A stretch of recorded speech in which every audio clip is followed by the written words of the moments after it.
देखा है। 2017 के पहले उत्तर प्रदेश अपनी पहचान के लिए मोहताज था।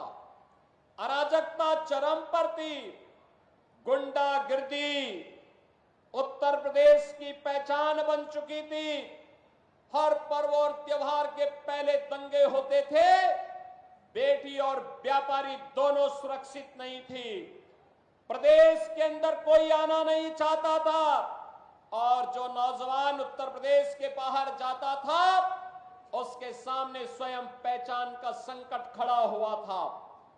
इन विपरीत परिस्थितियों में यहां की पीड़ा को समझा दुनिया के सबसे लोकप्रिय राजनेता प्रधानमंत्री मोदी जी ने, और 2017 में मोदी जी के आह्वान पर प्रदेशवासियों ने प्रदेश में भारतीय जनता पार्टी को जनादेश दिया। आज परिणाम आप देख रहे होंगे। 7.5 वर्ष में कोई प्रदेश एक लंबी दूरी तय कर ले, आज आपके सामने यह दृश्य है।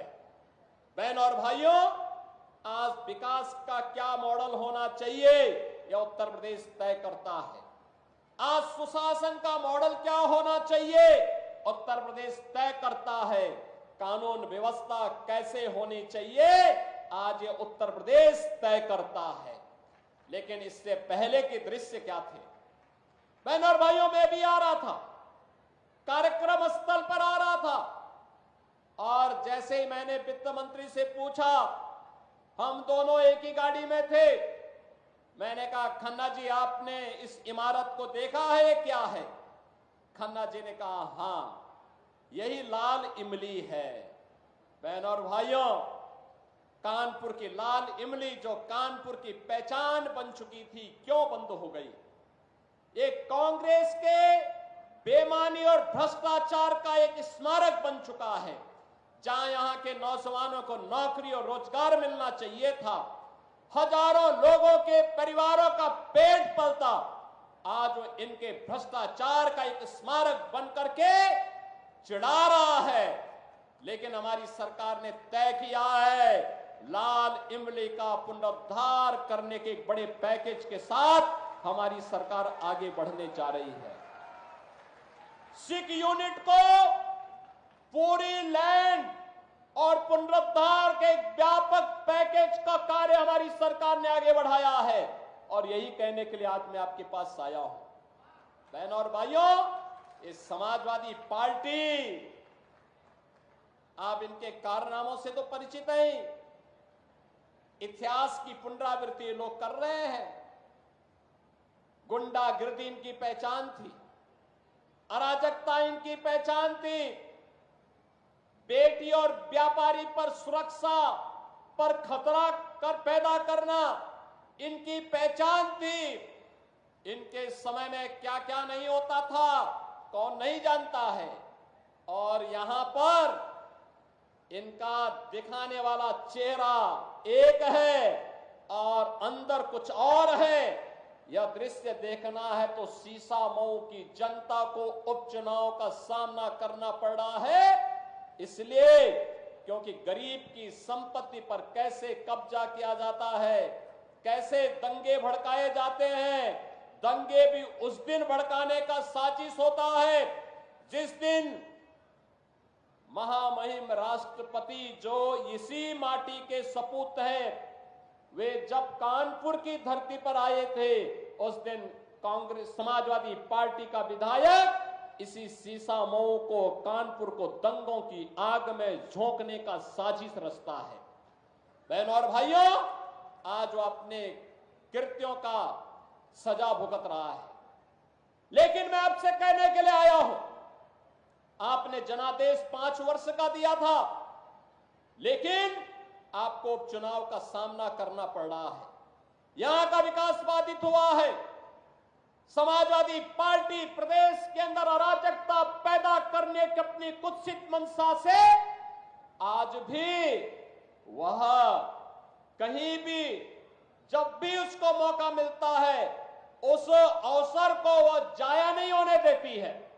आपने भी इसके चरित्र को देखा है। अयोध्या के अंदर कैसे समाजवादी पार्टी का एक नेता वहां पर एक निषाद बेटी के इज्जत के साथ खिलवाड़ करता है और समाजवादी पार्टी के मुखिया बेशर्मी के साथ उस बेशरम के खिलाफ कार्रवाई करने की बजाय उसका समर्थन करते हुए दिखाई दे रहे थे।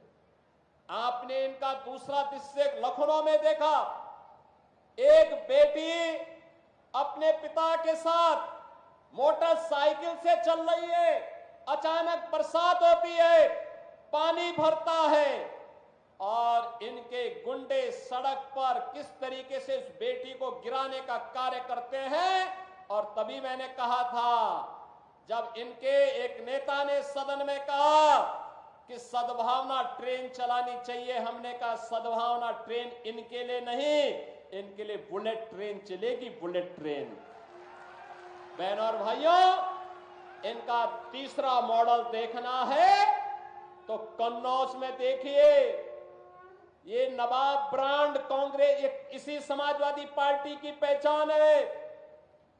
ये समाजवादी पार्टी की पहचान है कैसे अनैतिक तरीके से अर्जित की गई संपत्ति और उस संपत्ति के माध्यम से कैसे बेटियों की इज्जत के साथ बड़ी बेशर्मी के साथ ये लोग खिलवाड़ करते हैं। ये तीसरा दृश्य आपने कन्नौज का देखा है। और बाकी तो अगर इनके इतिहास के पन्नों को लड़ते हुए आप जाएंगे तो बहनों और भाइयों, काले कारनामों से इनका पूरा इतिहास भरा पड़ा है। लाल टोपी है लेकिन काले कारनामों के लिए लोग जाने जाते हैं और इसीलिए मैं आपको एहसास कराने के लिए आया हूं, इस सीसा मऊ को सीसा मऊ ही बने रहने दीजिए। मां गंगा की पवित्र धारा के आगोश में आकर के इसे हमें कानपुर के एक विकसित रूप को एक मॉडल रूप में से प्रस्तुत करना है। और आज उन्हीं की सौगात लेकर के मैं आपके पास आया हूं आपसे कहने के लिए। बहनों और भाइयों, एक तरफ नौजवानों के सशक्तिकरण के लिए टैबलेट और स्मार्टफोन वितरित हो रहे हैं। हमारा युवा भी तो दुनिया के पास जाएगा दिखाने के लिए कि हां, मैं योग्य हूं, सर्वोत्तम मैं करके दिखा सकता हूं, भारत के विकास में मैं भी योगदान दे सकता हूं। और हमने उत्तर प्रदेश के अंदर पिछले 7-7.5 वर्ष में जो किया, आपके द्वारा चुने गए इन जनप्रतिनिधियों के सहयोग से, आपके आशीर्वाद से, प्रधानमंत्री मोदी जी के नेतृत्व और मार्गदर्शन में, उसके परिणाम आज हम सबके सामने हैं। आज आपने देखा होगा 6.5 लाख नौजवान सरकारी नौकरी प्राप्त करता है, किसी को सिफारिश कराने की नौबत नहीं आती, किसी को कहीं कोई घूसखोरी की नौबत कहने की शिकायत नहीं होती। और अगर किसी ने दुस्साहस किया तो उसको हम वहीं से उठा करके सीधे जेल की शिकंजों के अंदर डालते हैं और कहते हैं जो युवाओं के भविष्य के साथ खिलवाड़ करेगा उसकी जगह जेल होगी। और जेल ही नहीं बल्कि बाप दादों की जो पुरखों की जमीन है उसको भी जब्त करके फिर गरीबों में बंटवाने का काम भी कर रहे हैं। ऐसे लोगों के खिलाफ सख्त कार्रवाई हो रही है। बहनों और भाइयों, इन नौजवानों के हाथ को काम चाहिए, लेकिन कोई उद्यम यहां नहीं लगाना चाहता था। आज आप देख रहे होंगे आपके इसी कानपुर की माटी के लाल आज उत्तर प्रदेश विधानसभा के अध्यक्ष हैं और सतीश महाना जी आज अध्यक्ष हैं, लेकिन 17 से 22 तक उत्तर प्रदेश के औद्योगिक विकास विभाग के मंत्री थे। एक शानदार पारी उन्होंने खेली, कानपुर को डिफेंस मैन्युफैक्चरिंग का प्रधानमंत्री मोदी जी के विजन के अनुसार उन्होंने एक नोड के रूप में विकसित करने के कार्यक्रम को आगे बढ़ाने में योगदान दिया। मुझे याद है जब महाना जी से मैंने पहली बार 2017 में नवंबर में कहा कि महाना जी अब यहां औद्योगिक निवेश होना चाहिए, इन लोगों ने कहा कि हम भी चाहते हैं लेकिन बड़ा परिश्रम करना पड़ेगा। और बहनों और भाइयों, उस समय टारगेट था 20,000 करोड़ का, लेकिन आज मैं कह सकता हूं कि हमारे इसी उत्तर प्रदेश में कानून व्यवस्था की सुदृढ़ स्थिति, सुशासन और इंफ्रास्ट्रक्चर के लिए जो कार्य हुआ, आज यही उत्तर प्रदेश जब 6 वर्ष के बाद, 7 वर्ष के बाद अपना ग्लोबल इन्वेस्टर समिट करता है, तो बहनों और भाइयों 40 लाख करोड़ रुपए के निवेश के प्रस्ताव उत्तर प्रदेश को प्राप्त होते हैं। और इसीलिए मैं आज कहने के लिए आया हूं